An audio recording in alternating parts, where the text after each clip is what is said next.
ఈరోజు మీరు క్రియాశీలక సభ్యత్వం తీసుకొని మీరు ఒక కార్యకర్తగా ఒక జన సైనికుడిగా వీరమహిళగా ఉంటున్నారు. మీరు ఎప్పుడు అలా ఉండకూడదు. మీరు నిత్యం ఎప్పుడు కూడా మీరు ఎదుగుతూనే ఉండాలి. దానికి నేను ఏం చేయాలని ఆలోచిస్తా ఉన్నాను. కింద నుంచి రావాలి నాయకులు అనేవాడు. మెంబర్షిప్తో ప్రారంభించి ఒక క్రియాశీలక జన సైనికుడు, మామూలు జన సైనికులుగా వీరమహిళగా ప్రారంభించిన నేను పని చేస్తాను, కాంట్రిబ్యూట్ చేస్తానంటే you have to volunteer your self.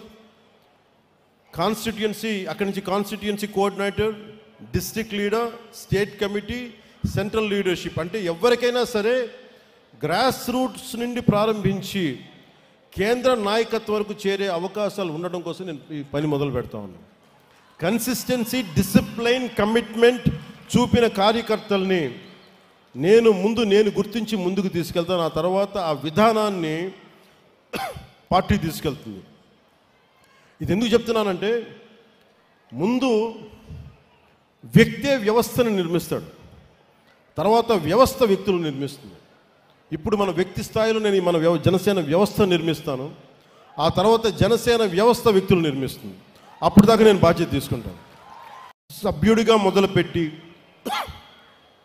నిబద్ధతతో భాగస్వామ్యమై ప్రతి జన సైనికుడు, వీర మహిళ శక్తివంతమైన నాయకులుగా ఎదిగే పరిణామ క్రమమే మన దిశ, మన త్రిశూల్, మన జనసేన. కష్టం మీద పడ్డాం, కుటుంబాలను వదులుకున్నాం, వ్యక్తిగత జీవితాలను వదులుకున్నాం, తిట్లు తిన్నాం, అన్ని రకాలుగా నిలబడ్డాం, ఇబ్బందులు పడ్డాం. అంటే political leadership is not an easy task అని చెప్పడానికి నేను దశాబ్దం పట్టి మీకు నడిచి చూపించాను. ఇప్పుడు నేను మిమ్మల్ని అడుగుతున్నా, you want to become leaders, మీకు నాయకులు కావాలని ఉందా? ఉద్యమమే మన జనసేన, సేన సేన సేన, జనసేన సేన సేన, సేన సేన సేన, జనసేన సేన సేన.